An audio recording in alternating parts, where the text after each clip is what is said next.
to Rabbi Lord Jonathan Sacks, Zichrono Livracha, is a gift. Ironically, it's a gift that Rabbi Stacks gave us during his lifetime, and it will continue to we will continue to be beneficiaries of that gift now that he has passed. This being Erev Hanukkah, we do consider light. We understand that bringing a small light into a room of darkness can transform the room. Rabbi Stacks understood an essential teaching of the Zohar, Torah Ora. The Torah brings light, as does the one who carries the torch of Torah. In his eulogy, Prince Charles referred to Rabbi Lord Jonathan Sacks as an Or L'Goyim. The prince referred to him as a light unto the nations, and he was that. We all know that Jonathan Sacks was a master storyteller. He brought humor and warmth to everything that he taught. He was very personal. His thought was both particular in Torah and yet universal in meaning. Jonathan Sacks crossed many boundaries. I remember at an Interfaith Clergy Association meeting in Boca, a number of pastors had his book, Not in God's Name, a religious renunciation of hatred of the other and the use of God to defend extremism and religious violence. So he not only touched thousands and thousands of Jews, hundreds of thousands of Jews, but he also touched so many in the non-Jewish. In some ways, I think we could say that he did his part in transforming this world. And as such, we join many in mourning his passing. And at the same time, we can thank God for his life. As a way of honoring his memory, we'll continue not just to learn his words, but we will continue to pass on his teachings. On Hanukkah, we consider Jewish survival, and we understand the central role that Jewish learning has played in the survival of our people. This week is Parashat Vayeshev. In one of his magnificent commentaries on this parsha, he said, "We live life looking forward, but we understand it only looking back." Experience, we know, is a great teacher. Reflection on our own lives and the lives of others helps us to grow understanding and meaning. Sacks compared the Greek philosophers and Greek literature to the approach of the rabbis in the Bible. He rejected the notion that heroes are fated to fall. The future is open. We can create more and we can bring hope to that future. He wrote, quote, "See the eyes of faith. Today's curse is the beginning of tomorrow's blessing." How significant are those words on these very days? So let me conclude with the following. He wrote, quote, "To be a teacher, you do not need a crown or robes of an office. All you need to do is to write your chapter in the story, do deeds that heal some of the pain in this world, and act so that others become a little better for having known you. Live so that through you, our ancient covenant with God is renewed in the only way that matters, in life." Moses' last testament to us at the very end of his days, when his mind might so have turned to death, was choose life. And so we'll carry on those words and we'll carry on his inspiration. And I think that's what we're doing today. I want to thank all of the participants who prepared to speak today. Special thanks to Rabbi Englander for helping execute this program, and to all of you who are here to learn on this day. This is a tribute to his memory, to his life, but it's also in some ways a tribute to us, where we've created such a wonderful community of people who are committed to learning Torah. Everyone has been told that we ask you keep your words to 10 minutes or less. I hope that can be done. Our first presenter this morning is Betty Kane. Betty?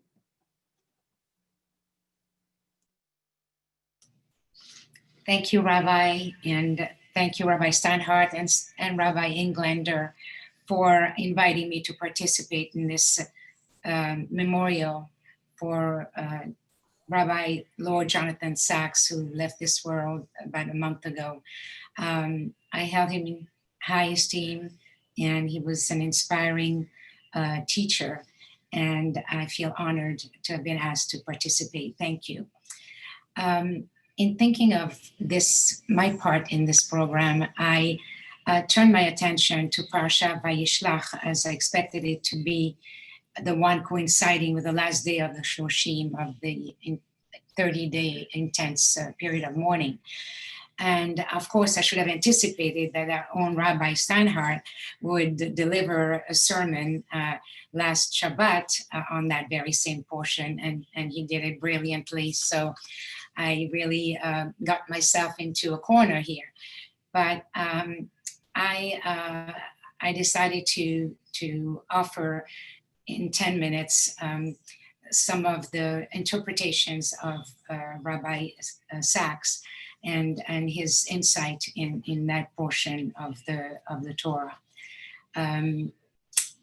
As enigmatic as the story in Vayeshev is, and that's by the way Genesis 32, it always has troubled me because it deals with the rivalry between twins, Esau and Jacob.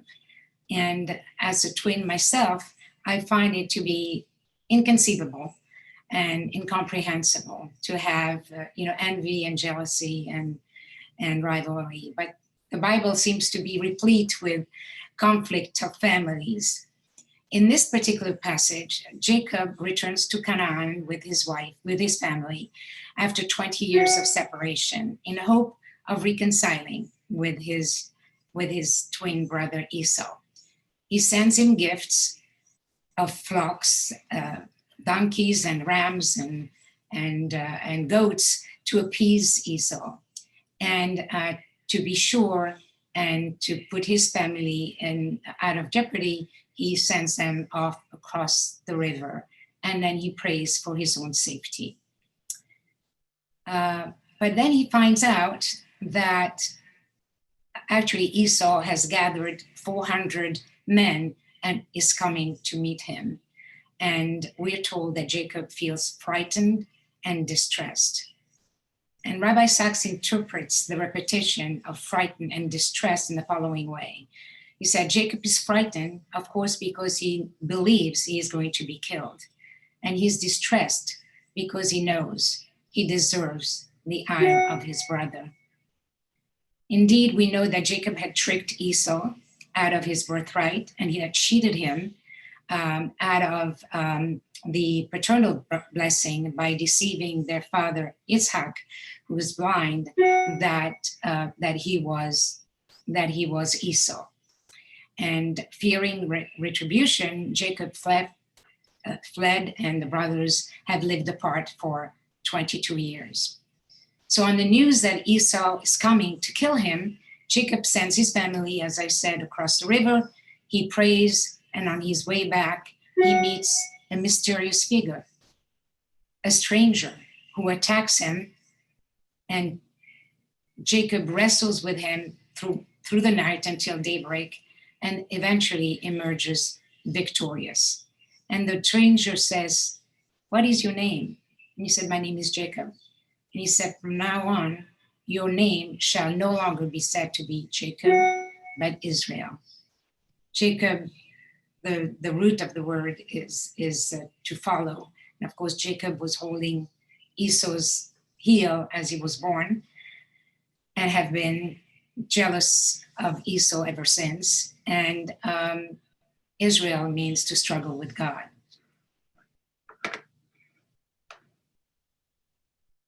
In his book, A Letter in the Scroll, which I read about 15 years ago, I think there is a reprint of it now, and I strongly recommend it to your attention.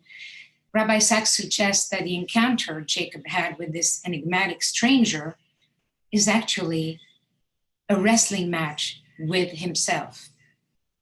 Anticipating meeting his brother and fearing the encounter, Jacob asked himself, "Who am I?" In his struggle of self-examination, Jacob ends up liberating himself from the jealousy, from the obsession to wanting to be Esau, and from the rivalry and the envy, and which had really created conflicts in his own life throughout his life since. And he finally gets to know himself. He finally finds his inner strength. And the story has a good ending. Jacob meets his brother without envy. The two men kiss, and Jacob returns the paternal blessings and bowed to his twin brother Esau 7 times. He bowed to him 7 times. And then they part in peace. It is only then, when you are true to yourself, when we are true to ourselves, Rabbi Stacks writes, that we can be at peace with ourselves and with the world. Interestingly enough, in the rest of the chapter, Rabbi Stacks broadened the narrative to reflect on his own personal journey, searching for an understanding of Judaism. He recounts his travel in New York and his meeting as a professor of philosophy. He meets with the Lubavitcher rabbi, Rebbe Schneerson, after which he feels a pull of Jewish spirituality. But he was conflicted. How can I possibly live in this narrow space? He was conflicted because he really wanted to live as a stronger Jew, but he was really reluctant to give up his love of art and music and literature, and was not ready to abandon it. So he writes to the Rebbe and offers the Rebbe responds and offers a parable, reassuring him that his attachment to Judaism will only heighten his appreciation of the gifts of other cultures. In other words, the more deeply we value what is ours, the more we will value the achievements of others. And as long as Jews are Jews, they contribute something unique to the intellectual and the spiritual and the moral life of society. Rabbi Stacks certainly took Rebbe Schneerson's advice to heart. He was able to travel with amazing grace and amazing ease in the worlds of Rambam and Hillel and Shammai, as well as the one of Shakespeare and Voltaire and Nietzsche and Freud. Instead of separating himself from the world, he fully engaged with it. His Judaism and its value have informed his worldview, and he became a strong moral voice with the passionate conviction in the theological concept of Tselem Elohim. We are created all in the image of God, and his empathy of our shared humanity is well known and respected and admired. Rabbi Stacks was a gift to us as Jews, was a gift to the world. He will be missed, but his contribution to contemporary Jewish thought will be timeless. Toda rabba. Toda rabba to you. Yasher kolchech, Betty. That was really quite beautiful. Our next presenter will be Jerry Budney. Thank you, Rabbi. In Rabbi Stacks' lecture, Rethinking Failure, he recounted the story of a woman, Suzanne Perlman, who had recently passed away at the age of 97. She had been an artist living in Holland back in 1940 who escaped from the Nazis and eventually found herself living in Curacao, where she opened an art and antiques gallery that catered to a very wealthy clientele of tourists from the cruise ships that stopped there. On one occasion, a very rich woman tourist came to Suzanne's shop and asked her if she had any shoes for sale from the famous French designer, Monsieur Damagé. Well, not only did Suzanne not have any Damagé shoes, but she'd never actually heard of Monsieur Damagé. Suzanne asked the woman if she had a shoe by Monsieur Damagé that she could look at, so that Suzanne could help the woman find someone else in Curacao who might have some of the designer's shoes for her. The wealthy tourist removed her shoe and showed it to Suzanne. Suzanne looked at it, turning it upside down. And there on the sole, Suzanne saw something written, and she immediately understood what it was. Written on the sole of the shoe was the word damaged. In other words, it was a defective shoe with a fault in it that had clearly been sold at a cheaper price. And over time, the final D of damaged had gotten rubbed out. And you could now read it as damagé. The tourist had assumed that was the name of a French designer. Rabbi Stacks pointed out that this humorous story exemplified how to the rest of the world, a pair of shoes could be flawed and be considered damaged goods. But to the person who wore them, they were special. They were exclusive. They were precious. They were Monsieur Damagé. But as he always does, Rabbi Stacks in this lecture was able to expand this concept into a lesson from which we can all benefit. We have faults, we have flaws, we have failings, but all too often, this negative self-image inhibits us from recognizing our strengths and prevents us from overcoming those faults and flaws to take advantage of our strengths to do good in this world. Rabbi Stacks then teaches in this lecture that instead of being discouraged by our failings, we should try to see ourselves as specially designed by Monsieur Damagé. Not all, but many of our weaknesses are actually strengths we have not yet discovered how to use. We need to bear in mind that even our deficiencies have been designed by Monsieur Damagé. Not only is this an important lesson that we should try to incorporate into our lives, but I think it also highlights something else we need to appreciate about our faults and flaws. Instead of only getting depressed about and being intimidated by our failures, we should try to recognize that they also can have a positive impact on our lives by inducing us to search for spouses and partners who have strengths in the areas in which we see ourselves as flawed, so that they can help us compensate for our weaknesses and allow us to turn what might otherwise have been a failure into success.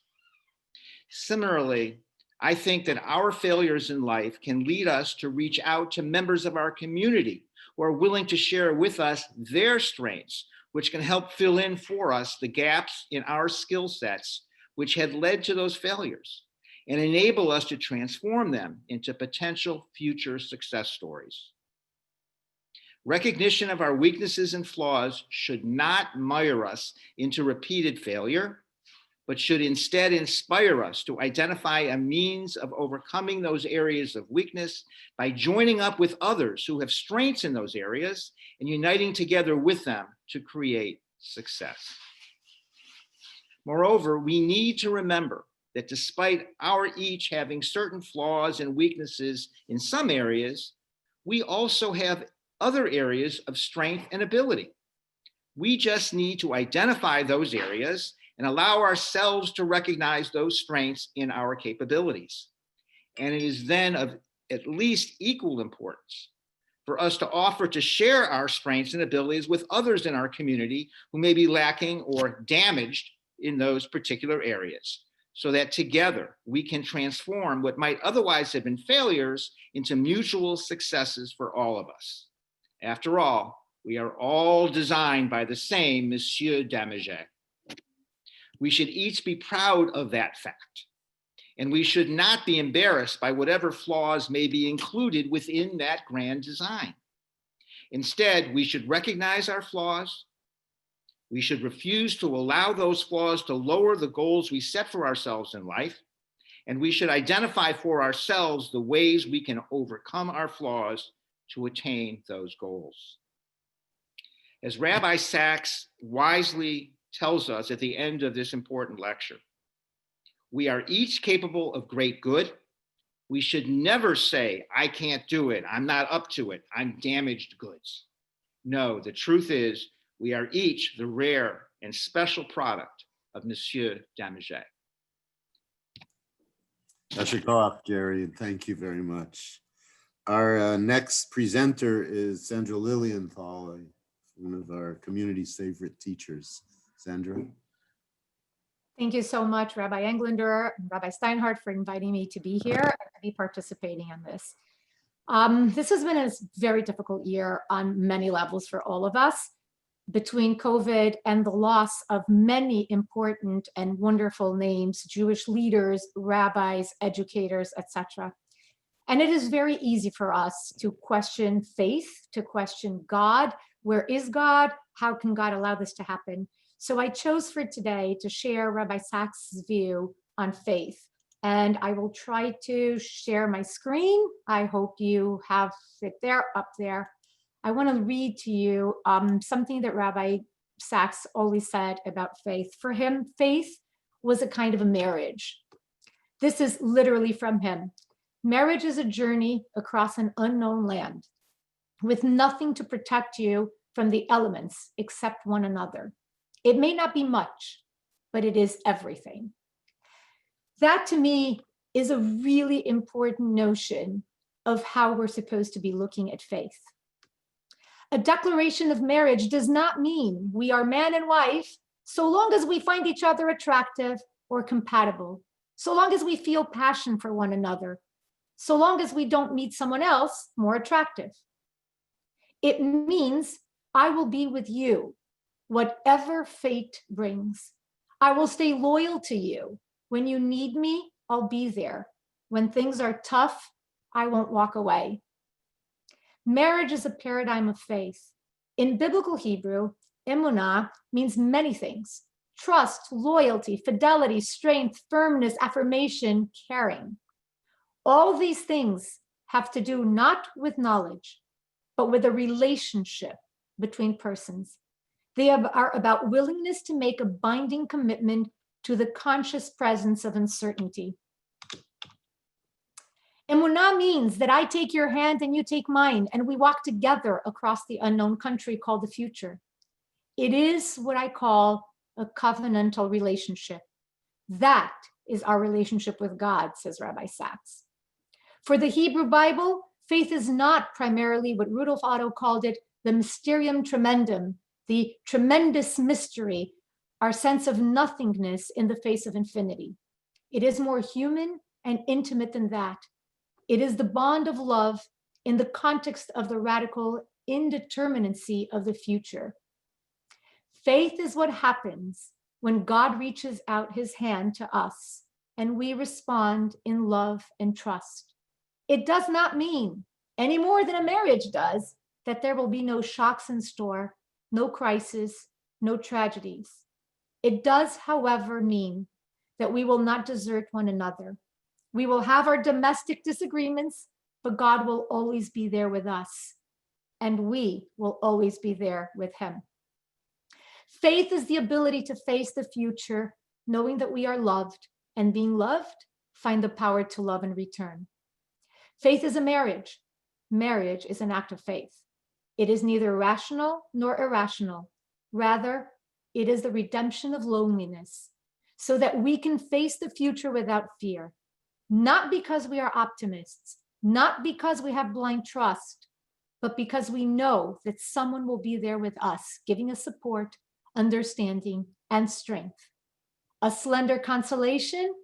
Perhaps, but is there any greater?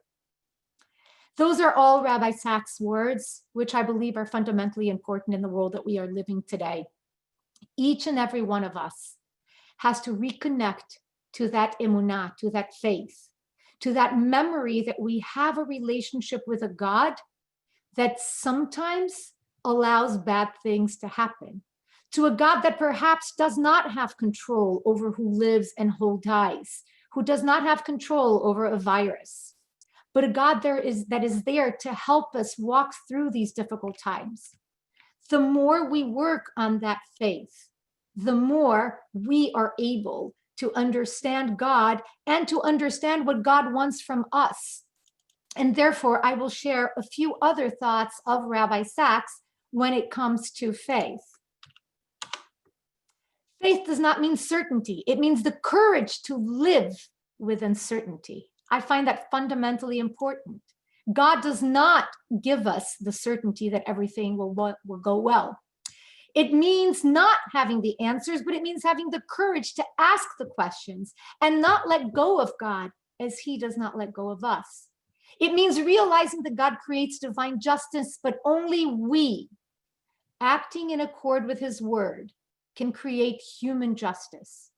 And our very existence means that this is what God wants us to do. This is why each and every one of us is here for. In Judaism, faith is not acceptance, but protest against the world that is in the name of the world that is not yet, but ought to be.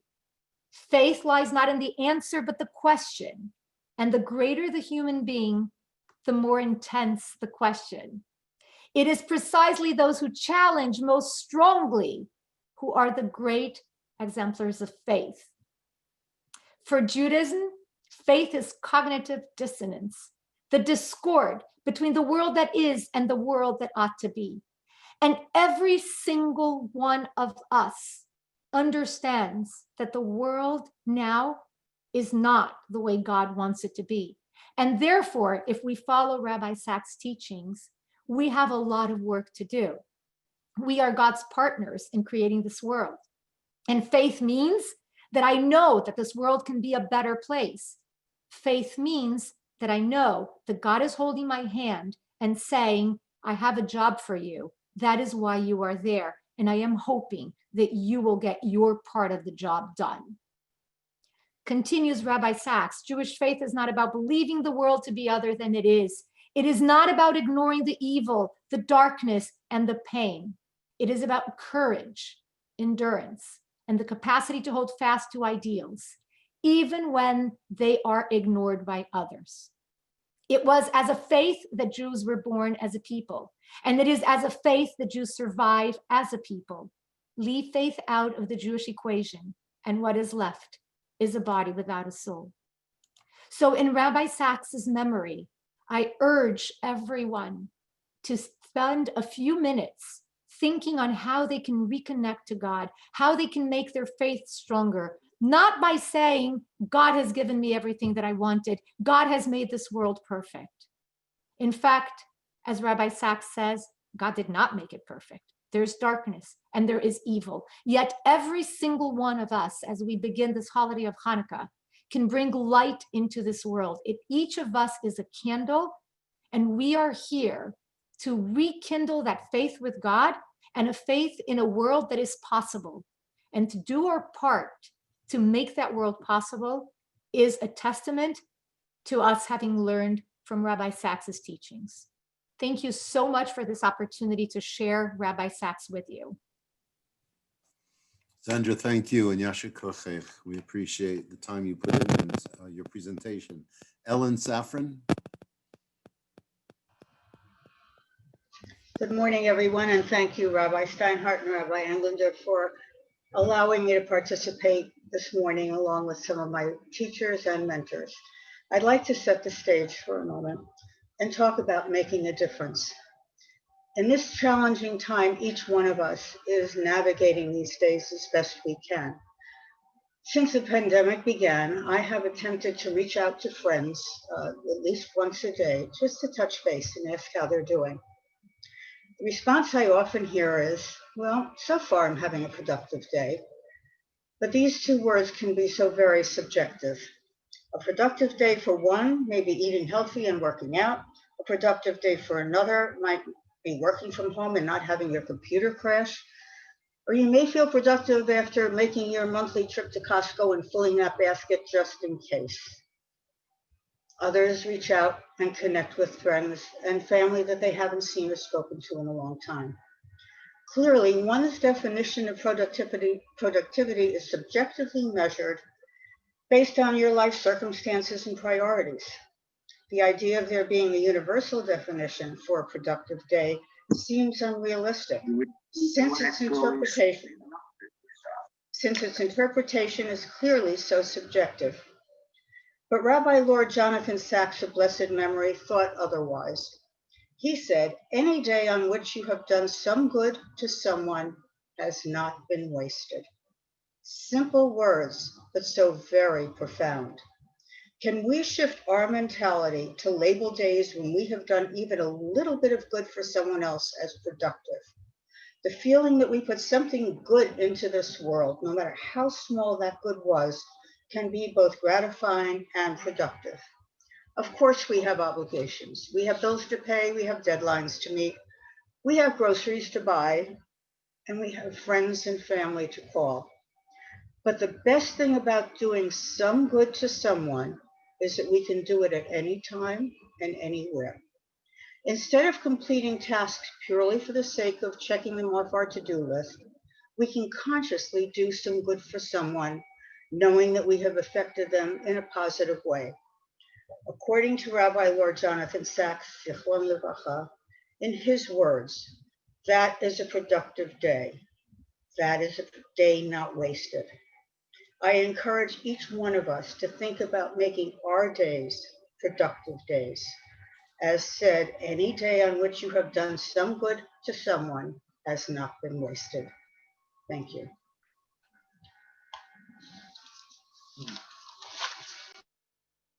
Thank you, Ellen. Yasher kochei. We appreciate your participation. Colleague and friend, Rabbi Ed Bernstein. Ed, you're next. Thank you, Rabbi Steinhardt. Thank you, Rabbi Englander. This is a great honor. Sad occasion though it is. Rabbi Englander, my dear friend, and I were ordained together at JTS in 1999. So it's been over 21 years. And in reflecting on my own rabbinic career over this period of time, and going over sermons and teachings in the last 2 decades, I don't think there is a single individual source I have cited more frequently. I have been drawn to Rabbi Stacks's Torah because of his intellectual depth, his clear, non-fundamentalistic elucidation of classical texts, even as he was completely unapologetically orthodox. He had great storytelling, both in writing and in oral presentations, and he had great mastery of the English language and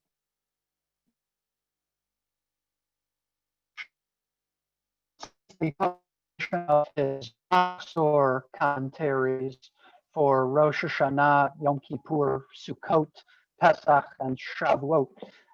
These volumes have been close at hand during their respective holiday seasons. And every year his commentaries just jump out at me anew. I'd like to share a brief teaching that I taught a couple years ago in St. Louis at Song Leader Boot Camp, an annual conference organized by the great singer and Jewish educator Rick Richt. I was searching for a text to teach on Shabbat to Jewish musicians and performing artists from across the continent, and a particular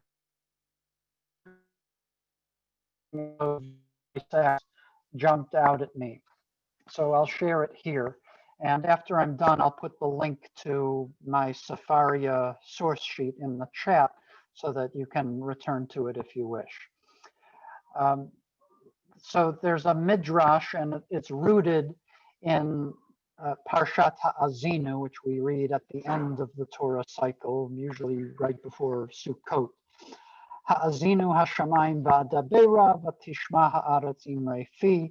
This is the beginning of a song that Moses sings to the people before taking leave of the nation. Give ear, O heavens, let me speak, let the earth hear the words I utter. And connected to this, the Midrash talks about all the occasions in Tanakh when there are songs. So the rabbis enumerated 10 songs at key moments in the life of the nation. There was the song of the Israelites in Egypt, rooted in Isaiah 30:29. And each one of these we could take a deep dive in. We don't have the time to do that, but the biblical sources are there for you to look at more deeply on your own if you wish. The Song of the Red Sea, many of us are familiar with that. Az Yashir Moshe Uvenei Yisrael, that we sing, we read that on Shabbat Shirah and on the seventh day of Pesach. There's the song at the well, described in Numbers chapter 21. There's Ha'azinu, which sparks this midrash, Moses' song at the end of his life. Joshua sang a song. So did Deborah, Hannah, and David. There was the song of Solomon, Shir HaShirim, which we read on Pesach, about which Rabbi Akiva said, all songs are holy, but the Song of Songs is Kodesh HaKodashim, the Holy of Holies. And then the Midrash says, Ha'asirit la'atid, Mizmor Shiru Ladonai Shir Chadash Ki Niflaot Asa. The 10th song has not yet been sung. It is the song of the Messiah. And there is reference to a psalm that we would recognize from the Friday night service. Carl Bach melody is Shiru Ladonai Shir Chadash Ki Niflaot Asa. So that, according to the Midrash, is the beginning of a song le'atid, the song for the time of the Messiah. So there are songs for every major period of Jewish history, as described by the Bible, through the history of the Bible, and then there's the song for our future. So Rabbi Stacks has a beautiful commentary on this that I quote here. He writes, faith is more like music than science. Science analyzes, music integrates. And as music connects note to note, so faith connects episode to episode, life to life, age to age, in a timeless melody that breaks into time. God is the composer and librettist. We are each called on to be voices in the choir, singers of God's song. Faith is the ability to hear the music beneath the noise. So music is a signal of transcendence. The history of the Jewish spirit is written in its songs. I once watched a teacher explaining to young children the difference between a physical possession and a spiritual one. He had them build a paper model of Jerusalem. Then, this was in the days of tape recorders, he put on a tape with a song about Jerusalem that he taught to the class. At the end of the session, he did something very dramatic. He tore up the model and shredded the tape. He asked the children, "Do we still have the model?" They replied, "No." "Do we still have the song?" They replied, "Yes."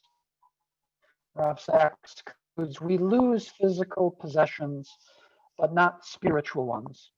We lost the physical Moses, but we still have the song.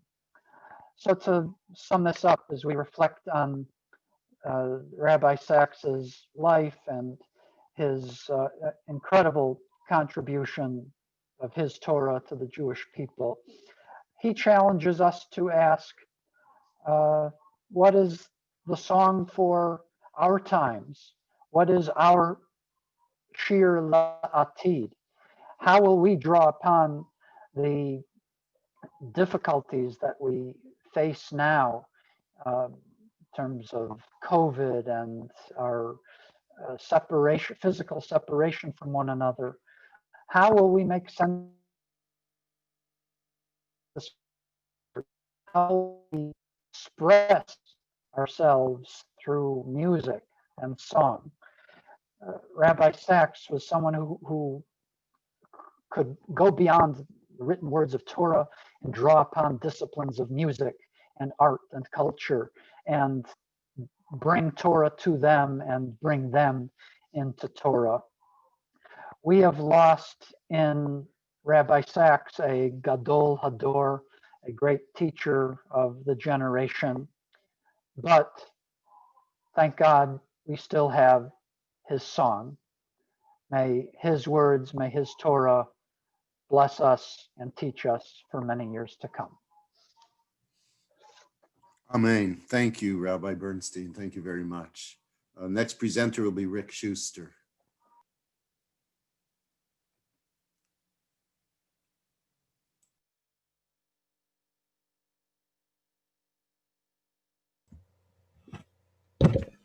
Here I am, I think. Hopefully you can all hear me. Good morning. Thank you, rabbis, for organizing this. And I think this idea of combining lay people and professionals is really working very nicely, and I'm glad I could be here.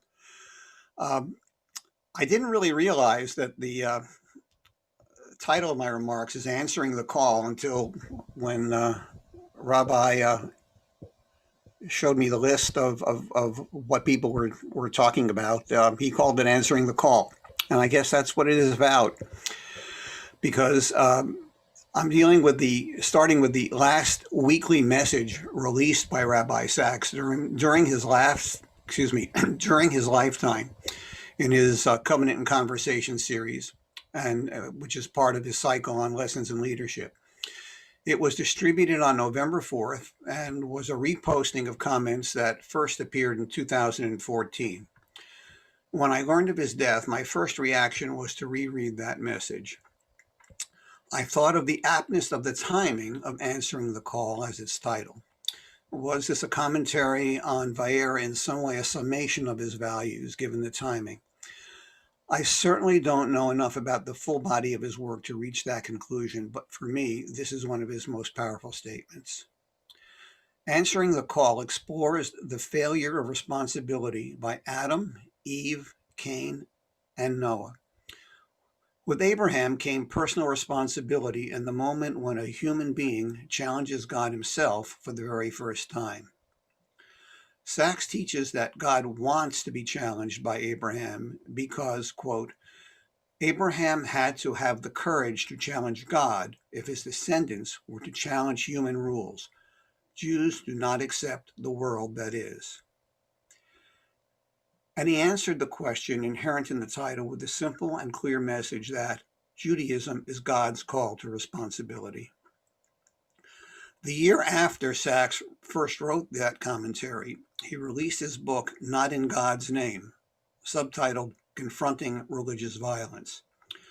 His concern in that book is the relationship between religion and violence in the 21st century, and he argues that if religion is part of the problem of extremism, it should also be part of the solution. He recounts the history, the forces and trends of anti-Semitism, changing demographics, mass communication, ethnic identity, economics, and religion. One section of the book is his argument that biblical sibling rivalry and its variations on the matter of inherited blessing are major sources of anti-Semitism. He also writes eloquently in calling for people of all faiths to confront extremism. From a psychological point of view, Sacks sees the mindset of dualism as a source of anti-Semitism. He uses the terms monotheism and dualism in a very specific way. Monotheists wrestle with God. Dualists externalize and look to blame and battle with people. The summary is in two quotes. First, dualism is what happens when cognitive dissonance becomes unbearable, when the world as it is simply too unlike the world as we believe it ought to be. And when bad things happen to an individual or a group, one can either ask, who did this to me? Or, given that this has happened, what then shall I do? The first is the question a dualist asks. The second is a response of a consistent monotheist. Not in God's Name is not an optimistic work. He has no action plan for fighting anti-Semitism. His vision is broad and aspirational. He argues against moral relativism and puts his faith in the integrity of Judaism, Christianity, and Islam. Sacks is very concerned about the loss of religious ideals. He argues that in losing religious faith, quote, the West is beginning to lose its ideals: reverence, loyalty, human dignity, the relief of poverty, public service, collective responsibility, national identity, and respect for religious values, while at the same time making space for liberty of conscience and the peaceable coexistence of more than one faith. He didn't like that last part, because he goes on to describe how this making of space by relativism leads to what he calls the brute assertion of force. In the book's last few pages, he writes that the world can be changed, and he comes back to his concept of sibling rivalry as the major source of religious violence. He yearns for a return to the, quote, absolute values that make Abrahamic monotheism the humanizing force it has been. What stays with me over time is from Not in God's Name was not his analysis of the broad topic of anti-Semitism. His next to last chapter focused on the issue of letting go of hate. When it comes to dealing with hate on a personal level, the connection to his Vayera commentary is not directly presented, but it shines through. That there's always a God to have the conversation with, to share your concern, hatred, or your need to reconcile the past, whether that is about something related to a person, group, culture, nation, or life in general. On the lesson of Moses not allowed to cross the Jordan, quote, for each of us, there is a Jordan that we will not cross. Once we know this, one thing becomes more important above all others. Leave guidance to those who will follow you, for it is they who will continue the work. Be clear, be focused, be visionary. And on what he learned from Holocaust survivors, here are two quotes. First, you have to build the future. Only then can you revisit the past without being held captive by the past. And above all, never seek revenge. You do not believe you can rectify the past by do not believe you can rectify the past by avenging it. That way, you merely succeed in perpetuating the past instead of healing it. I do not know where Rabbi Stacks will be rated by history. He had his controversies, and sometimes he drew very sharp lines. But for our age, he has been a welcome Orthodox voice who could elegantly relate to the non-Orthodox community. His weekly commentaries are still being distributed under the direction of his staff.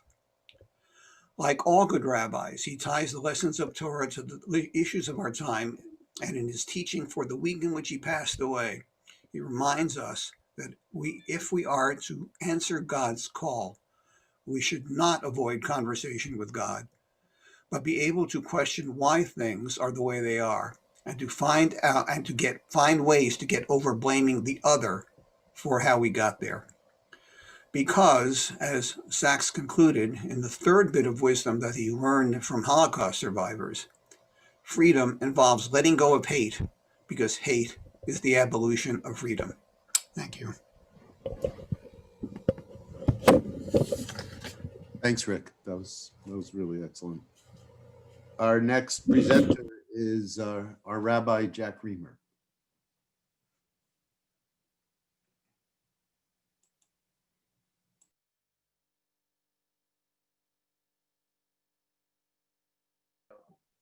Jack, make sure you unmute yourself. Am I unmuted now? Now you are, yes. Thank you very much. It's been a remarkable series so far, hasn't it? It seems to be that there are two things that everybody who talks about the writings of Jonathan Sacks notices, and there's one thing that most of the people who study the writings of Jonathan Sacks don't notice. The first thing that everybody this morning, for example, notices is his enthusiasm and love for the Jewish tradition. And the second thing that everybody notices is his willingness and eagerness to share the Jewish tradition with the rest of the world. He had a love of Torah, and he had a deep-seated conviction that not only the Jews, but the rest of the world need the insights of the Torah. He believed that if we keep the Torah to ourselves, we deprive and impoverish the world. And he believed that only if we compare and contrast and relate Jewish wisdom to that of the world around us, do we really understand the treasure that is ours. I think it's fair to say that in the many, many books that he wrote, and in the many, many talks that he gave, he writes about almost every subject that you can think of. And he quoted almost every thinker, past and present, Jewish and non-Jewish, that you know. It was like his talks were like an arena in which the great minds of the past and the present confront each other, debate with each other, and listen to each other and learn from each other. The part of his books that I found most impressive were the bibliographies and the index, because there you can find the great minds of the Western world and the great souls of the Eastern world listed side by side in alphabetical order, together with the great Jewish thinkers of the world. There you find Aquinas and the Kiba on the same page. There you find Hegel and Heschel right next to each other. There you find Michelangelo and the Mishnah listed one after the other. It's as if he's a conductor of a great symphony in which each one of these different people who never met play a significant part. He wrote about every topic that you can think of, with one exception. There's one exception. There's one topic that, to the best of my knowledge, Jonathan Sacks hardly ever wrote about and hardly ever spoke about. You look it up in the indexes to his books, and it's almost never there. Do you know what the one topic that he never spoke about was? He rarely spoke about death. And that's one of the reasons why we were all so shocked and bewildered when we got the news that he was taken from us. On October 15th, his office announced that he was taking a medical leave of absence because he had cancer. And then 21 days later, they announced that he died. We had only 3 weeks in which to adjust to the news, because until then, we had no idea that he was seriously ill. No one told us that he had cancer twice before in his life. Once when he was in his 30s, once when he was in his 50s. He never talked about it, not in his books, not in his talks. And so when he died, we were really not prepared. And that's why it is so hard to come to terms with his death. David Wolpe, James Kugel, Oliver Sacks, many others have written books about their experience fighting cancer. Jonathan Sacks never wrote a word about it. And the question is, why not? One reporter cornered him and said to him, Rabbi Stacks, I've tried to read everything you write.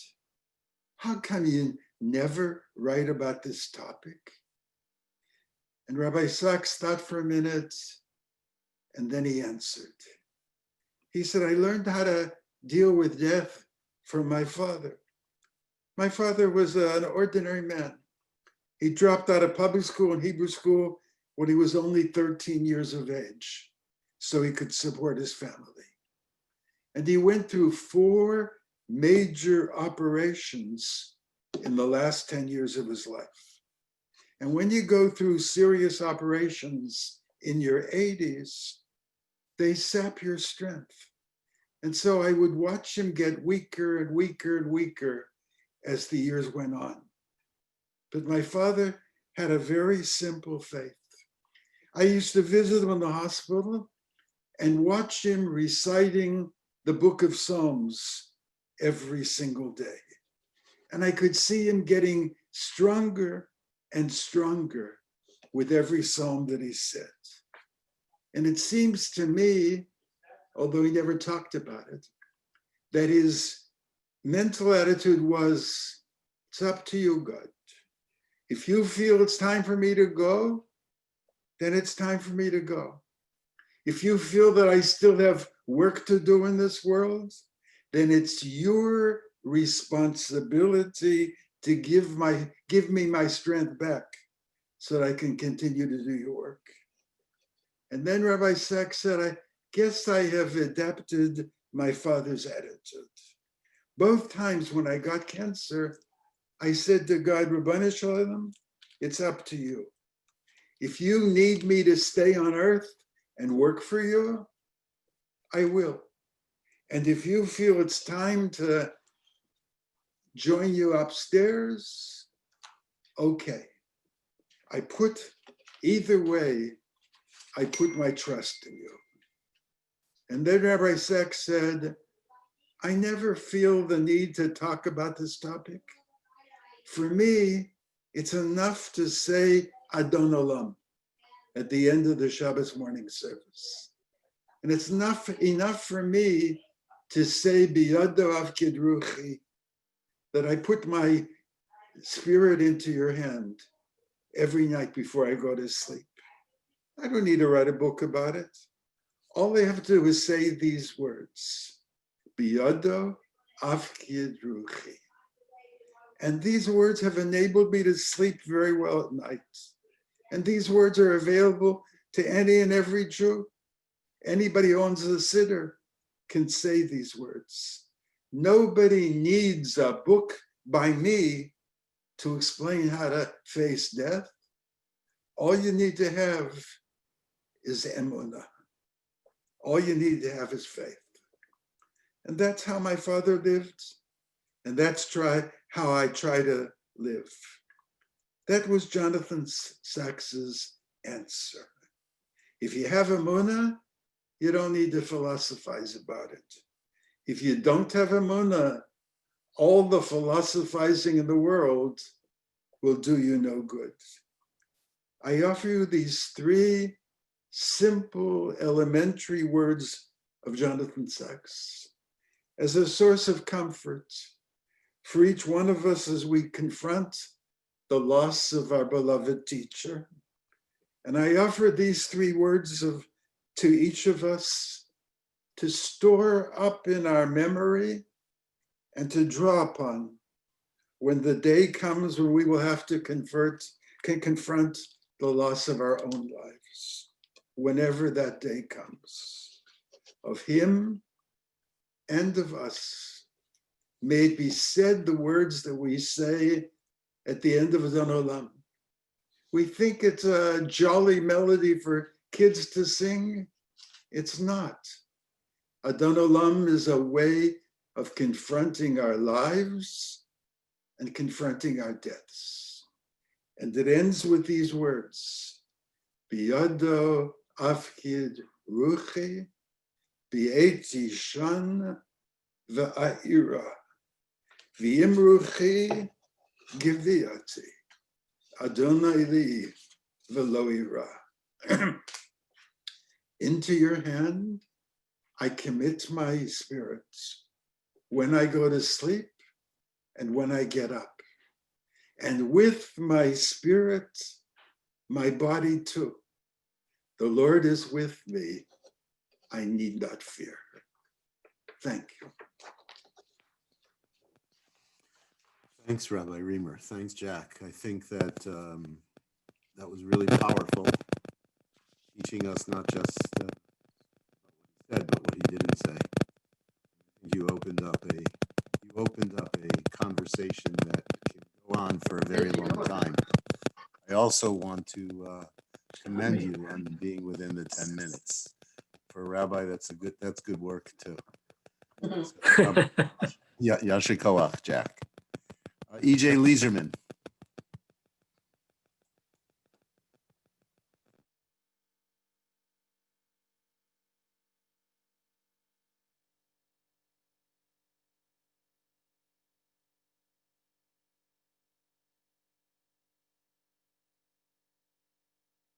EJ, would you please unmute yourself?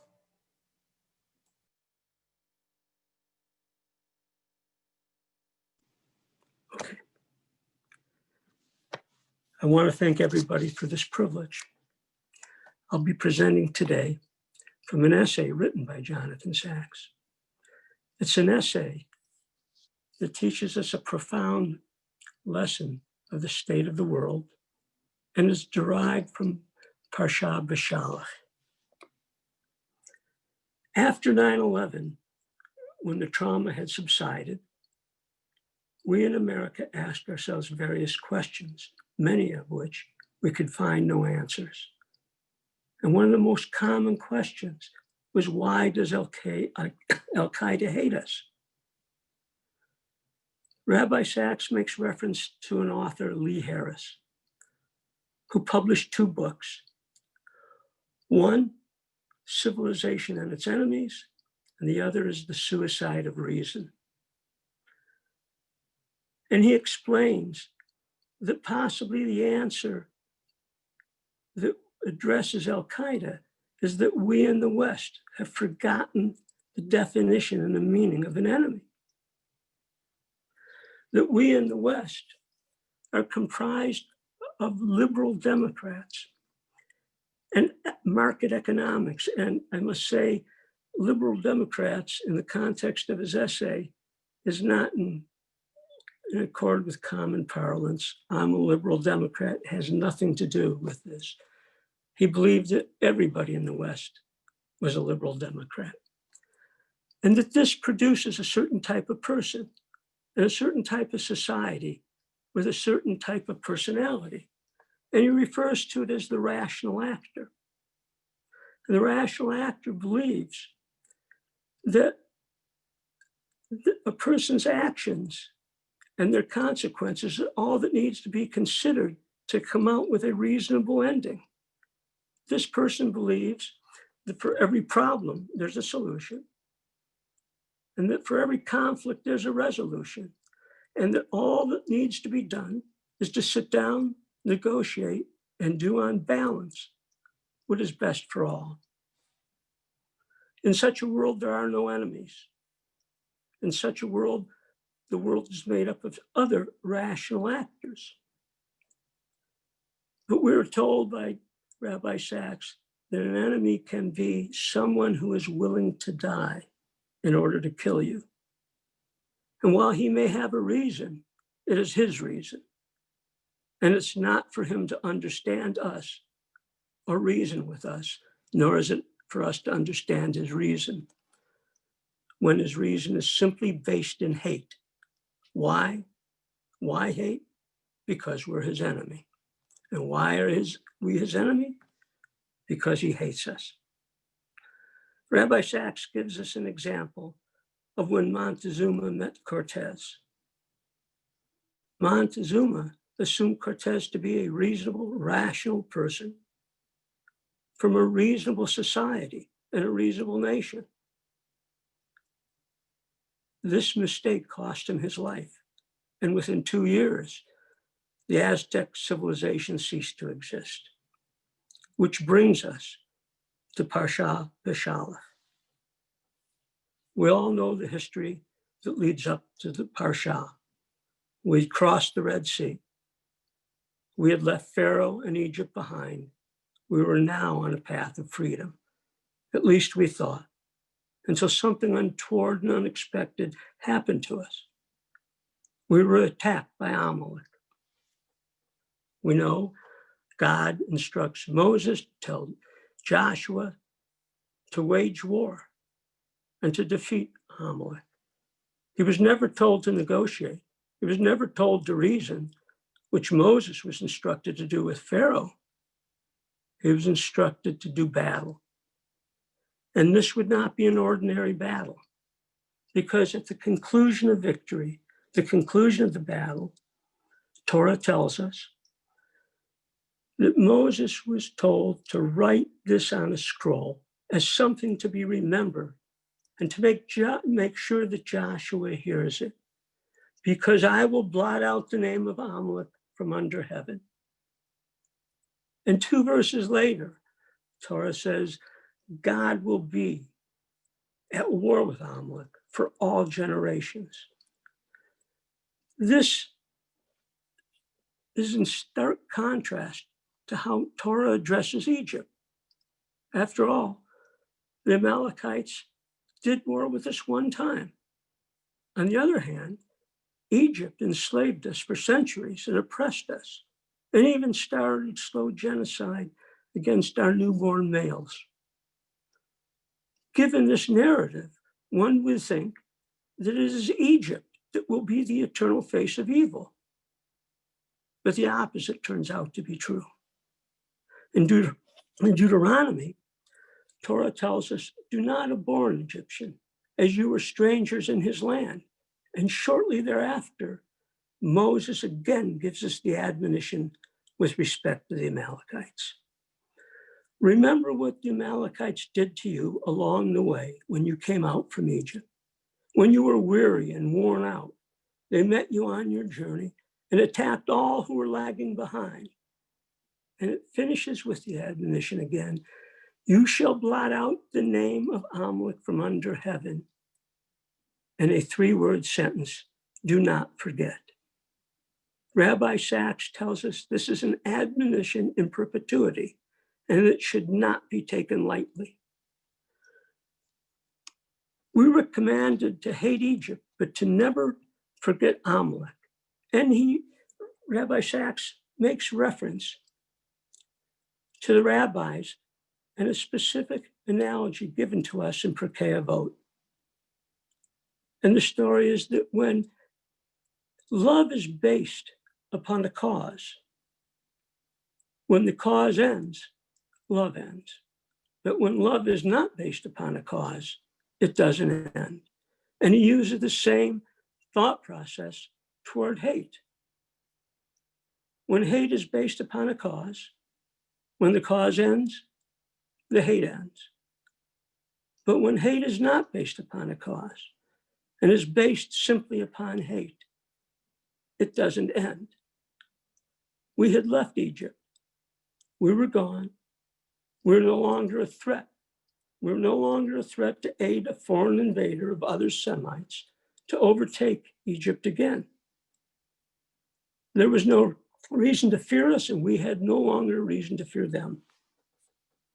But this is not the case with the Amalekites. And Rabbi Stacks gives us an example of hate. He refers us to toward the end of the Second World War, when Germany diverted trains of munitions intended to be received by their army, and instead used those trains to transport more of our people to extermination camps. Why? Because they hate us. Let me attempt to very quickly sum up the message that Rabbi Stacks leaves us from Peshalach, Amalek, and a command to never forget. And let me do so by reading the last 2 paragraphs of the essay. Rarely was a biblical message so relevant to the future of the West and of freedom itself. Peace is possible, implies Moses, even with Egypt, an Egypt that enslaved and tried to destroy us. But peace is not possible with those who attack us because they hate us or because they see us as weak. Freedom depends upon our ability to remember, and whenever necessary, confront the eternal gang of ruthless people which make up the face of Amalek throughout history. Sometimes there may be no alternative but to fight, that this may be the only path to peace. Evil never dies, he says. Like liberty, it demands constant vigilance. We are commanded to remember, not for the sake of the past, but for the sake of the present, and not for the sake of revenge, but for quite the opposite, for a world free of revenge. He tells us that Lee Harris's book, Civilization and Its Enemies, begins with the words, "The subject of this book is forgetfulness," and ends with this question: can the West overcome the forgetfulness that is the nemesis of every successful civilization? That is why we're commanded to remember and never forget Amalek, not because these historic people still exist, but because we are made up of a society of rational actors with the belief that all of the world can be dealt with as rational actors, and that this simply is not always so. Thank you. EJ, thank you. Yasher Koach, and that also was really a great presentation.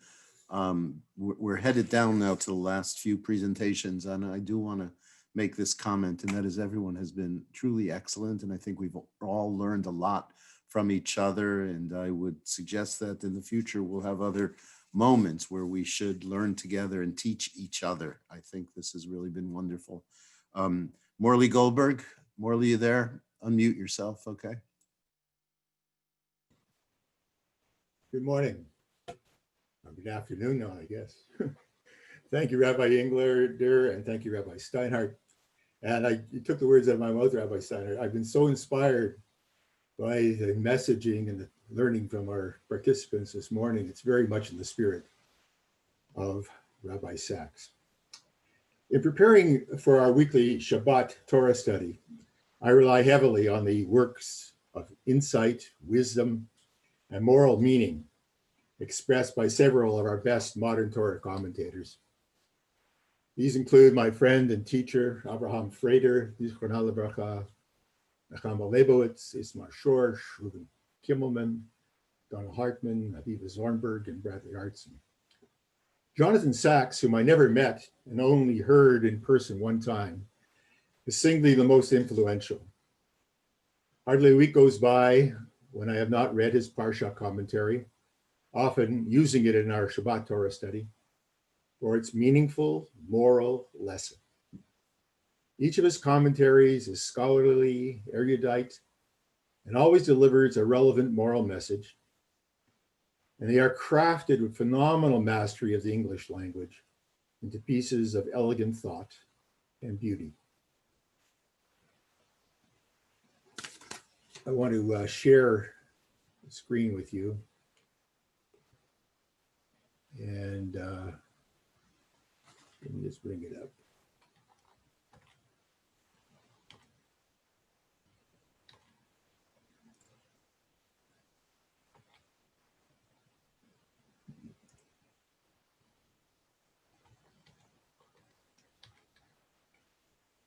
Well, I'll share it later. I want to discuss two of his better books, which are The Dignity of Difference, published in 2002, and the second, Morality, published earlier this year. The essential thesis of Dignity of Difference is that Sacks posits that morality is founded on the universal acceptance of the equality of all of humankind. He states in the first words of the preface, the dignity of difference is a plea, the most forceful I could make, for the tolerance of in an age of extremism. By the way, we heard that very distinct reverberations of the same plea from Rabbi Steinhardt in this past Shabbat. Sacks' thesis, as you've likely discerned, comes right out of the Torah. Firstly, from Genesis, which unequivocally states that all of humankind is created in the image of God and is sourced from the same parentage, and thus has been created equal. Next, from Leviticus 19:18, "V'ahavta l'reacha kamocha," love your neighbor as yourself. You can substitute dignify for love. And finally, from one of 30 similar statements, Leviticus 19:34, "The stranger who resides with you shall be to you as one of your citizens. You shall love him. You shall dignify him as yourself, for you were strangers in the land of Egypt." Now, these verses have had varied interpretations throughout Jewish biblical commentary, especially as to the definition of neighbor and stranger. And several commentators have defined these quite particularly so as to confine them to the Jewish community. Sacks, however, in this book and throughout his teaching, extends them universally. Sacks' self-chosen roles as both rabbi on one hand and universal cultural philosopher on the other got him into a bit of hot water. The dignity of difference was a subject of serious controversy, arising from within Rabbi Sacks' own Orthodox Jewish community. This is the statement in the book that caused it. I quote, "God has spoken to mankind in many languages, through Judaism to Jews, Christianity to Christians, Islam to Muslims. God is a God of all humanity, but no single faith is or should be the faith of all humanity." End quote. Clearly here, the universalist comes shining through. In response, two leading Orthodox British rabbis called the book, I quote, "a grave deviation from the pathways of traditional and authentic Judaism," end quote. This statement, by the way, refers not only to other faiths, but to denominations of Judaism itself. The criticism was intense, and it seems that Sacks, to avoid further controversy, revised this statement in the next edition of his book in a way to maintain Shalom Habayit in his community. Nonetheless, the universalist message remains strong. I believe that Sacks maintained his original universalistic instincts throughout the remainder of his life, and this is reflected in his latest and last book, entitled Morality, in which he states that he thinks that liberal democracy is under threat because of a deterioration of the moral substance of society. In fact, it is a restatement of the plea he first issued in 2002 in The Dignity of Difference. His concern, the risk to liberal democracy, stems from the moral quandary he first articulated in 2002, and it had only further deteriorated in the ensuing 18 years. This is based on what he explained as a transition from a we society, one in which there is an inherent moral structure in society that puts the common good as its foremost value, to an I society, in which the wants of the individual or particular tribal group dominate the societal value structure. It is also based on strong Torah principles, starting from Genesis 18:19, when God first reveals why he chose Abraham. I quote, "For I have singled him out, that he may instruct his children and his posterity to keep the way of the Lord by doing what is just and right, in order that the Lord may bring about for Abraham what he promised him.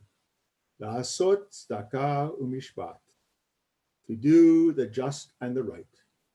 That is Judaism's mission and our job description." Much of the book charts the course of a steady and sorrowful evolution from we to I, from the 1960s 1960s to the present, analyzing the various contributing causes in a very scholarly fashion, including changes in market structure, social media, technology, reliance on government, and the rise of populism. But the strongest part of the book rests in his return to the plea. And I quote, and I hopefully can share it with you.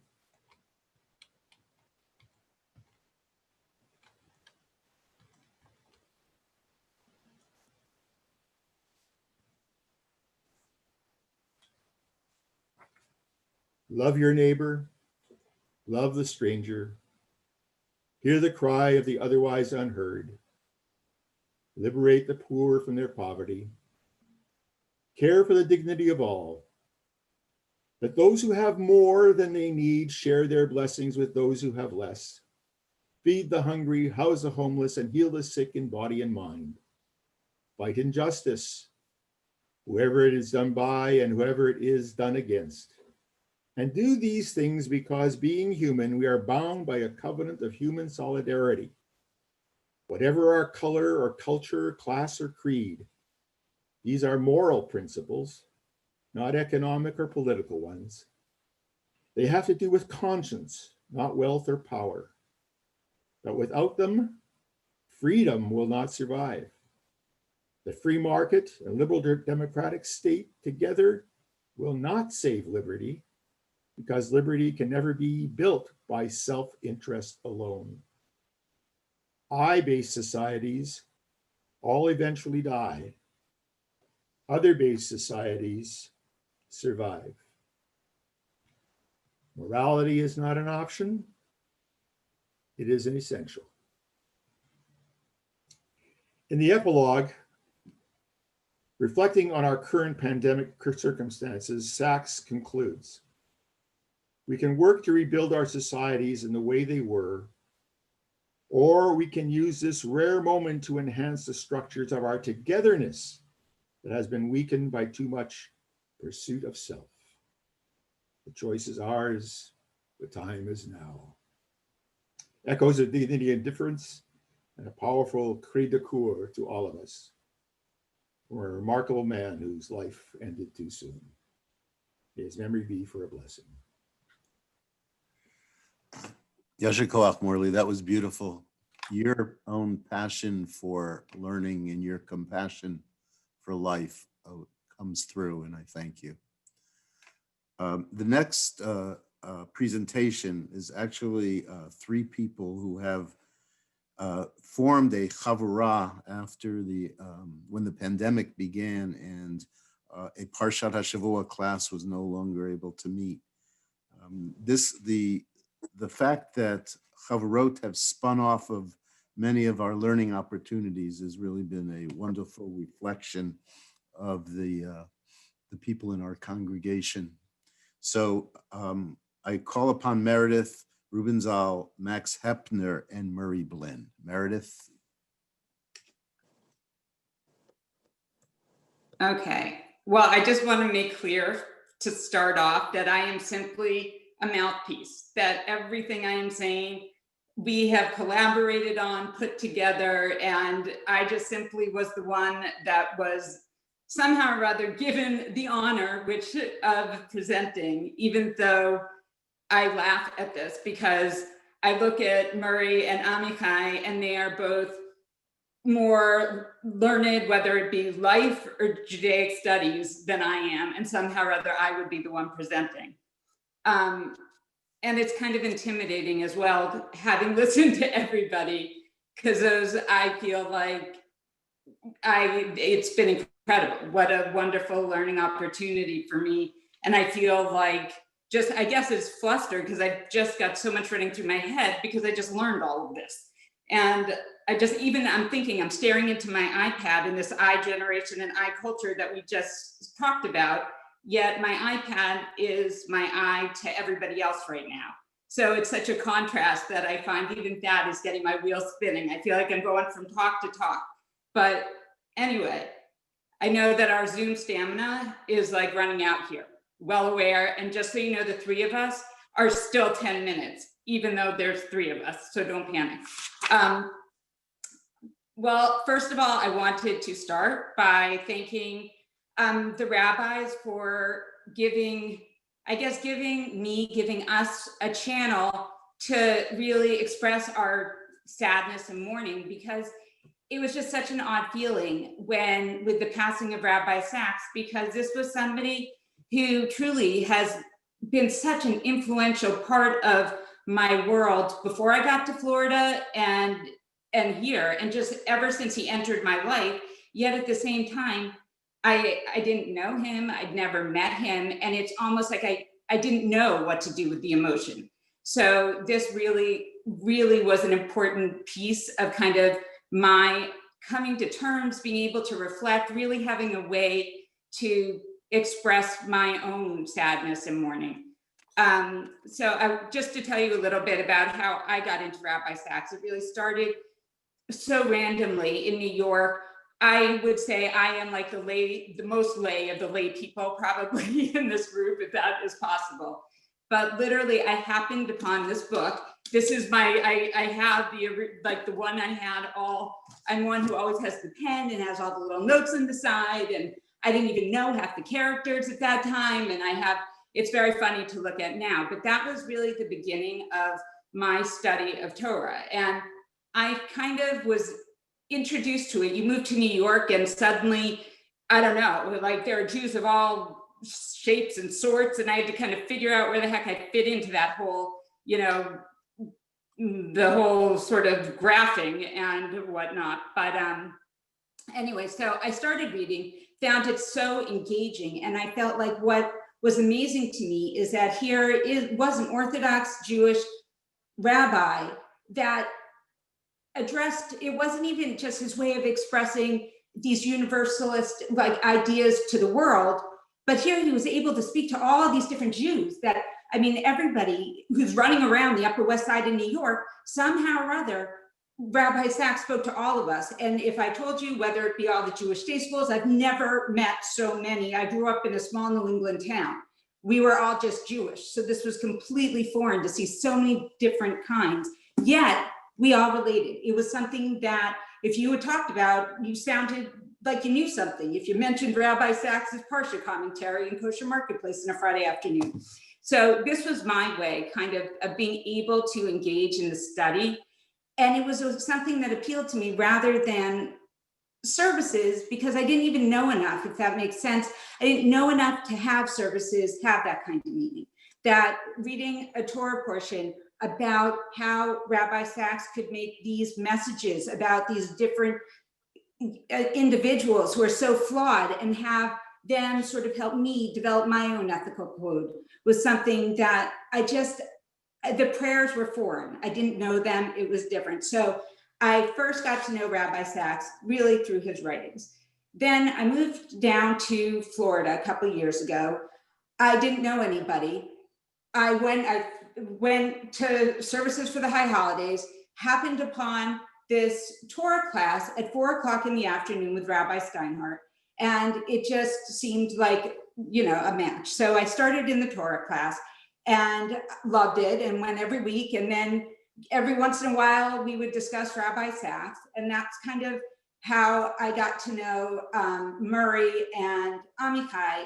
And then when we had to stop class for the coronavirus, we kind of, we missed it. It had been a couple of years now that we had this Wednesday afternoon sort of, it was just so regular and it was noticeably gone. So somehow or other, I remember so well, because it was before Passover. And then we actually counted the Omer, if you can imagine. That's another story. But anyway, so we started getting together, the three of us, and Rabbi Stacks always had this commentary for us to go by.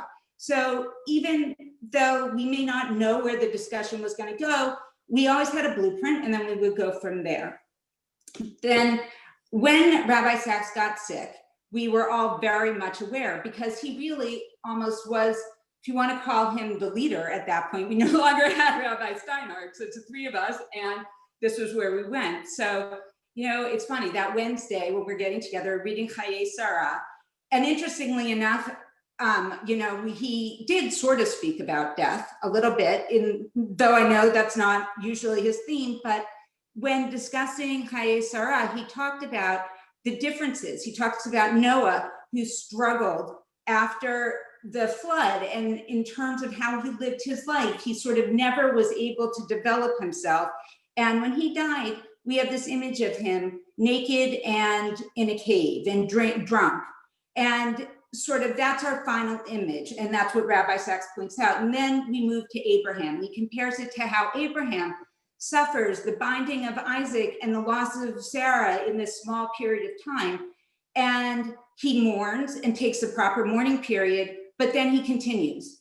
And he continues to live his life and try, fully. He doesn't maybe achieve the founding of a people and a nation, but he passes the baton and he dies fulfilled. So really, he sort of explains to us that's the model that we're meant to use in terms of grief, that we grieve, but then we move on and we live our meaningful life, that we still should engage and have purpose. So having that be the Parsha right after, we felt like this email came and Murray suggests, he said, you know what, this would be a good thing for us to do. Okay, so I was like, all right, who am I to say no? Murray, we're off and running. So, the three of us are here to share the ideas. We say we're not top-notch Torah scholars, but we all enrich our lives and we have grown. So the Parsha we decided on has actually been spoken about many times today, which is interesting because I think Sandra was the first one who mentioned about faith. And I feel that as the Torah moves along, it sort of goes from the concrete to the more sort of, I don't want to say like analytical, but just a little bit more thought-provoking, like we're thinking with bigger thoughts. I would say we're still with the concrete in terms of this Parsha. It was Parsha Emor, and it's when basically in the Torah, it's the period of time when we are taught about the holiday of Sukkot. And the concept that how it is sort of conveyed in the Torah, Rabbi Stacks says, is sort of like a paradox. How is it? What are we celebrating precisely? That here, this is a celebration. It's Zeman Simchatenu, that here we're instructed to rejoice, yet we're told you build these little fragile huts, don't make them sturdy, and you go out and you eat. So it doesn't make a lot of sense that we're celebrating the fragility that we were in these years traveling in the desert. And not only are we celebrating, but it's an experiential holiday. It is, we're told to teach our children the story of Passover. We're told to live, we're still kids, we're told to live in these huts. This is how we're supposed to relate through this basic physical structure. We're supposed to experience the history of the generations of Jews. So basically how he solves this paradox is he says there's the miracle of Passover and how we got out of Egypt, the miracle of Shavuos when we get the Torah. Well, what is the miracle of Sukkot? It's not the huts. Well, what he describes it as the human miracle. And he said it is the miracle of the human ability to have faith, that faith about this journey into the unknown. Abraham and Sarah, they did not know where they were going. They were going into the unknown, but they had that confidence and that faith to just trust that they would be okay. And that was that concept that we can, despite uncertainty, we have faith that we have lived in these structures, that every year that you go into these structures, it's almost like desensitization, that because we're experiencing this fragility year after year after year, it should give us the confidence that we can do this, that we have the courage to continue to have faith because we know that we've done it and we're going to keep practicing. So we practice every year so that when it comes, we're ready. And this, despite the uncertainty, that we're protected by these clouds of glory that give us the strength and the resilience. But not just that, we in our fragility and with our uncertainty, we are instructed to rejoice. That we should not be so crippled by the uncertainty, that we should be so comfortable with it, that we can be in a fragile structure and rejoice. He then, of course, because Rabbi Stacks, in his brilliance, can kind of bring everything to the here and now so that we can somehow or other feel a Torah in literally every situation that we're in, but he brings it right up to speed with the coronavirus. And he talks about how people are sort of grappling with this unknown virus, and everybody's trying to be the mathematician and sort of take these little pieces of fact and try and calculate what's going to happen. Well, you know what? We don't know what's going to happen. It's uncertain, and that's just what it is. That what we need to have is faith and the courage to confront the unknown, and that we shouldn't be afraid to say that we're uncertain. And he's very aware. He doesn't try, like, life isn't meant to be candy coated. That is not what Jews believe, that we are a people that's ready for a curveball, basically. And that's what this is. That's what he describes throughout this commentary, that we live in uncertainty, but we should never lose sight of the beautiful and majestic world that we inhabit, and therefore we should rejoice. So that was this was one that we just decided upon, not because it was our favorite, but because it really spoke to all of us in very different ways. And that was what sort of brings me to the next point, that I'm sorry, it's 10 minutes, so if you can. 10 minutes, okay. Round it up. Wrap it up. Wrap it up, yeah. Yes, sorry. This is the story of my life. Is I just wanted to say the one thing is that the three of us have come to love, appreciate everything about one another, and we couldn't be more different. Like Amichai, who is a Holocaust survivor, he's Jewish renewal. I feel like Murray, who's this calm being all the time, and he's so steadfast in his Jewish belief, and he brings so much to every conversation, and I'm all over the place all the time, as you can see. But I feel like together we have been able to really get so much both out of the learning process, but from each other in this sort of intergenerational group. And I feel like, okay, on the one last thing I would say is that if there is anything that we could do to really honor the memory of Rabbi Stacks, I feel like if we could encourage one study group, like one group of three, and recognize that all you need is a similar commitment to wanting to learn, because Rabbi Stacks gives you the commentary every single week, and it'll show up Wednesday afternoons at 3 o'clock in your box.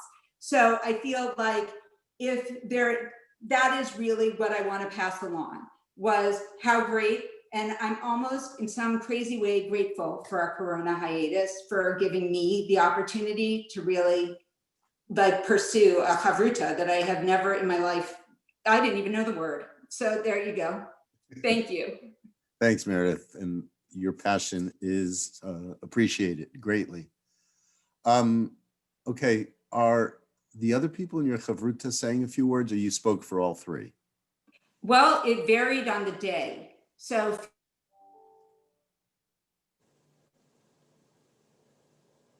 okay, you're muted. So let's, okay. Well, that's Rabbi Englander. No, I believe that Max and Amichai are sharing something brief. Oh, I didn't hear that. Okay. Max, Amichai? I'm sorry, Murray and Amichai. Yeah. Well, here am I. I'm Amichai. And I think that really Meredith spoke for us all, that Rabbi Stacks united us out of, the conversations that we had with you, Rabbi Steinhardt, and really formed a friendship that we treasure. And that's really a legacy that I appreciate. Thanks. Thank you for having us. Thanks. Murray, do you have something to add? Murray, unmute. I would like to say amen to that. We have formed a beautiful friendship. We have learned a great deal. We'd like to thank Rabbi Stacks for all he has given us. And the three of us, and probably everybody, have become better Jews and better human beings. Thank you, Rabbi Stacks. Thanks, Murray. Thank you. Rabbi Englander? Thanks. I want to add my gratitude to everyone who presented today. A very moving program, and I think a real tribute to the teaching and the Torah of Rabbi Stacks. It's a wonderful thing to note how accessible Rabbi Stacks' teaching is. And it's an invitation that I really want to start with. I would say that perhaps you have not yet, some of the 90 or 100 folks who are on this program today, found your way into the teaching of Rabbi Stacks. And I do want to recommend that you immediately after this program visit rabbistacks.org. That's his website, the work of which will continue, and you can sign up for some of the things that have been mentioned already. And if you're looking for a book that is a kind of easy entry into the already very accessible work of Rabbi Jonathan Sacks, I personally would recommend Lessons in Leadership, which has a commentary on each weekly parsha that is brief, really 3 or 4 pages, and yet each one of them is beautiful, erudite, and brings Rabbi Sacks's exceptional breadth and depth of knowledge to bear on each one. I was going to present on 2, but I'm really only going to present on 1 now, because when I was thinking about something that stuck with me, like I've had a chance to read, not everything that Rabbi Stacks has written, but like many of you, I'm also a student of his and look forward to being inspired by his work. And I was thinking, what sticks with me after all of that? And there are a number of ideas that come to mind, but one that I don't think represents the key and core element of some of the themes that were touched on today, but is a story that is worth noting. And I find myself being able to carry it with me, and also just something that I can call to mind in a bunch of different contexts and many different moments, is related to his commentary on Parashat Vayeshev. And in Parashat Vayeshev, he talks about how Moses blesses the people when they finish the work of the Mishkan. And he uses that blessing of the people on their completion of the work of the Mishkan as a reminder that blessing others and in fact celebrating others, their accomplishments and their achievements, can make a world of difference. And he gives such a cogent and, to my mind, memorable example that I thought that was what I would want to share with you during our program. So he talks about how on 9/11, 2001, he was actually giving a lecture on trying to increase the amount of attention that is paid to teachers and to educators. And he was giving some ideas on how to raise their stature. And a few days later, he got a letter from a woman who had been watching that lecture and said that it reminded her of a conversation that the two of them had had some 8 or 9 years prior to that. See, this woman was the director of a school, and the school was floundering, really doing very badly. And she went to Rabbi Stacks and asked him if she could spend some time with him to try to get some advice and insight, some eitzah, right? Some Jewish advice on the subject. It was a Jewish school. And he says, sure, and he invited her and a couple of folks from the leadership team to his house. And they were talking about concepts and ideologies and philosophies. And suddenly he had a kind of an epiphany, an insight. And he said, hang on. He said, we're going about this the wrong way. He says, what you need to do is to start celebrating. You need to start celebrating. I want to share my screen because I have a couple of quotes pulled up here. And this is how he helps this educator to solve her problem. He said to the director of the school, I want you to live one word. I want you to celebrate. She turned to me with a sigh. You don't understand. We have nothing to celebrate. Everything in the school is going wrong. In that case, I replied, find something to celebrate. If a single student has done better this week than last week, celebrate. If someone has a birthday, celebrate. If it's Tuesday, celebrate. She seemed unconvinced, but promised to give the idea a try. Now, 8 years later, after seeing Rabbi Sacks's lecture. She was writing to tell me what had happened since then. Examination results at high grades had risen from 8 to 65%. The roll of pupils had risen from 500 to 1,000. She had just been made a dame of the British Empire because of her accomplishments in this school and in the field of education in Britain. She ended by saying that she just wanted me to know how one word had changed the school and her life. And Rabbi Stacks, in great humility, says, look, she's a great educator. She would have figured this out by herself, but maybe we could all use the reminder that celebrating not only our own, but especially other people's accomplishments from minor to medium to major can be exceedingly affirming. It helps people realize that they all have a voice in this conversation, that everybody has strengths that they can bring to building not only their own lives, but community as well. So he says celebration is an essential part of motivating. It turned a school around. In an earlier age and in a more sacred context, it turned the Israelites around. And when they celebrated and were blessed by Moses on the completion of the Mishkan, when we celebrate the achievements of others, we change lives. And a last quote for you before I conclude. He writes, we grow to fill other people's expectations of us. If they are low, we remain small. If they are high, we walk tall. Sometimes Rabbi Stacks came to remind us that in our own individual pursuits and in our own individual struggles, it's really easy and natural to become absorbed in them. Yet reflecting light, reflecting honor, reflecting the opportunity to celebrate other people's achievements is something that not only changes the one who is celebrated, but it changes the one who calls attention to their achievements and their accomplishments as well. I love that story about how he saved a school, even if he doesn't give himself credit for it.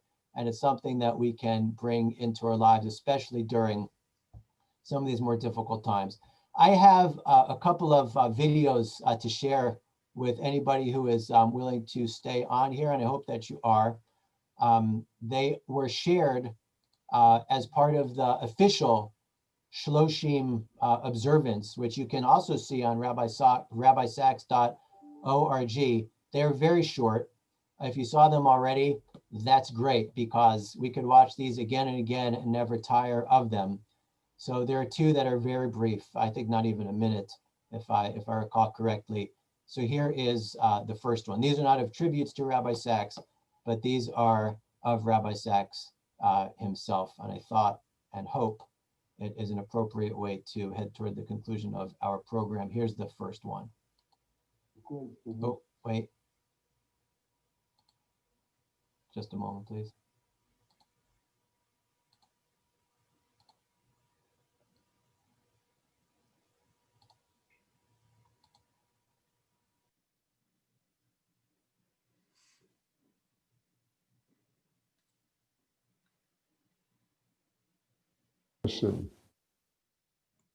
I wrote a book called A Letter in the Scroll, because our holiest thing is the Torah Scroll, which is the 5 Mosaic books handwritten by quill on parchment, still to this day. And I think of meaning in Judaism as just each of us is a letter in the scroll. Now, all meaning is expressed in words, and all words are written in letters, but a letter on its own has no meaning. So it has to combine with other letters to make a word, other words to make a sentence, other sentences to make a paragraph, and other paragraphs to make a story. So I think Judaism, the meaningful life, the life worth living, is the life suffused with meaning. And I am a little element of that. But I have to join to others to make a family, and my family has to join with others to make a community, and the community has to combine with others to make a people, and that people has to connect with all previous generations to continue that story. So in the end, all life is worth living because God is the God of life, and Moses' great final command was, choose life. But what really makes a life worth living is a life suffused with meaning, when you see your significance as a letter in the scroll, because this Torah scroll missing one letter is invalid. So you are invested with huge significance, but it's not just on your own. It's with horizontal relationships with other people and vertical relations with the people who came before us. Rabbi Stacks. And just one more from a this may be his most famous video that you're about to see. It's a TED Talk that has received, I think, hundreds of thousands of views. And what a blessing it is to have not only Rabbi Stacks' written words, but some of his spoken words as well. Just a second.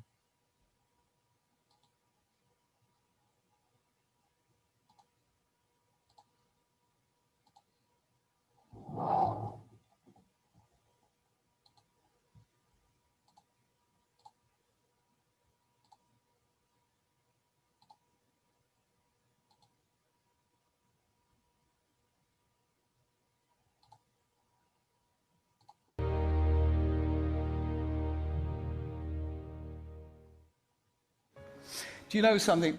My favorite phrase in all of politics, very American phrase, is "we the people." Why we the people? Because it says that we all share collective responsibility for our collective future. And that's how things really are and should be. Have you noticed how magical thinking has taken over our politics? So we say, all you've got to do is elect this strong leader and he or she will solve all our problems for us. Believe me, that is magical thinking.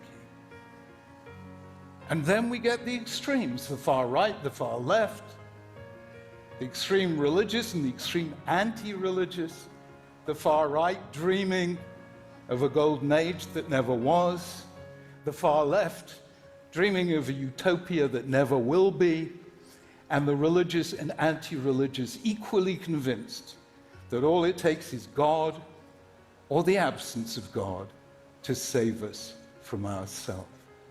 That too is magical thinking, because the only people who will save us from ourselves is we, the people, all of us together. And when we do that, and when we move from the politics of me to the politics of all of us together, we rediscover those beautiful counterintuitive truths that a nation is strong when it cares for the weak, that it becomes rich when it cares for the poor, it becomes invulnerable when it cares about the vulnerable. That is what makes great nations.